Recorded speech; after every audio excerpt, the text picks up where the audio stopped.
बहुत से लोग सवाल पूछ रहे हैं कि हमास के पास इतने घातक हथियार आए कहां से, किसने दिए। इजराइल को शक था कि हमले का मास्टरमाइंड ईरान है, लेकिन एक और नाम अब सामने आया है। आज वॉर जोन से इस साजिश में ईरान और नॉर्थ कोरिया के शामिल होने के सॉलिड सबूत मिले हैं। मैं खुद उस जगह पर था जहां यह पता चला कि हमास के आतंकियों के पास नॉर्थ कोरिया और ईरान के रॉकेट ही नहीं, दूसरे हथियार भी मौजूद हैं।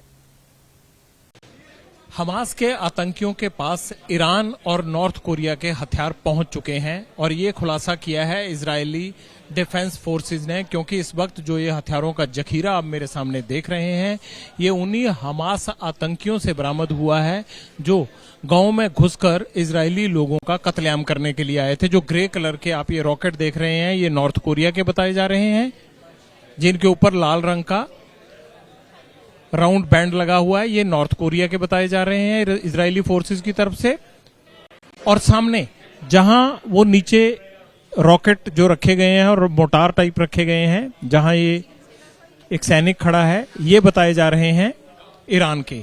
इसके अलावा बाकी सब चीजें हमास की अपनी फैक्ट्रियों में बनी हुई हैं, यानी हमास तकरीबन 5 से 10 किलोमीटर नहीं 50 किलोमीटर तक मार करने वाले रॉकेट ग्रेनेड तैयार कर रहा है। और ये मेरे आगे पीछे जो देख रहे हैं, ये एंटी टैंक्स माइन है, यानी टैंक को उड़ाने के लिए इस तरह की माइंस तैयार की हैं हमास ने।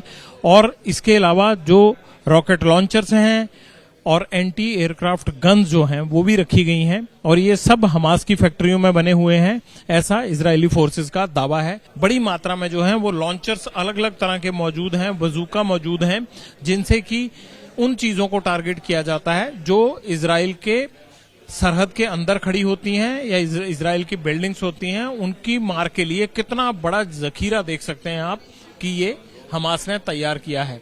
और इजरायली फोर्सेस का कहना है कि ये एक दो जगह से नहीं, जिन भी इलाकों में वो इजराइल के इलाकों में घुसे थे वहां से ये सब हथियार बरामद हुए हैं। और ये तस्वीरें आप देख सकते हैं। हमारा सीधा सवाल ये था आईडीएफ से कि क्या इनमें किन किन देशों से आए हुए हथियार लगते हैं, कोई और खाड़ी देशों से मंगवाए हुए हथियार भी लगते हैं या रूस, चीन, कहीं और का हथियार लगता है।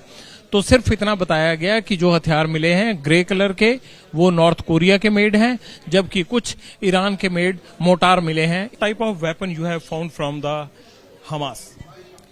We found all kinds of weapons, from IEDs to rockets, grenades, different kinds of grenades, hand grenades, RPG. Which country these weapons has been brought up by the Hamas? Most of this weapon is homemade by Hamas inside their explosive factories.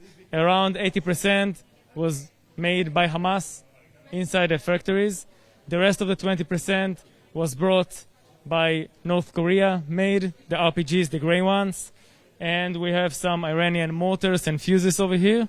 But most of the things that you can see here, is made by Hamas.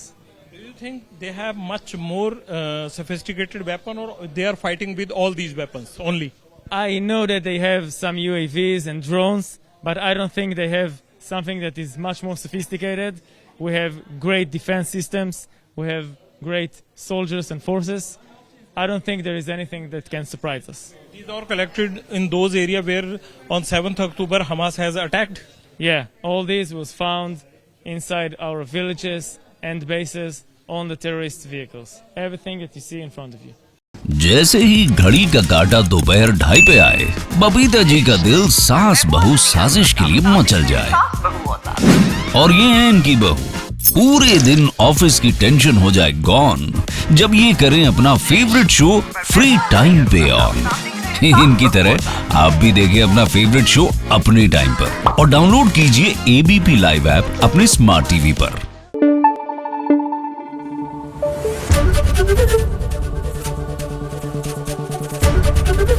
ABP news आपको रखे आगे।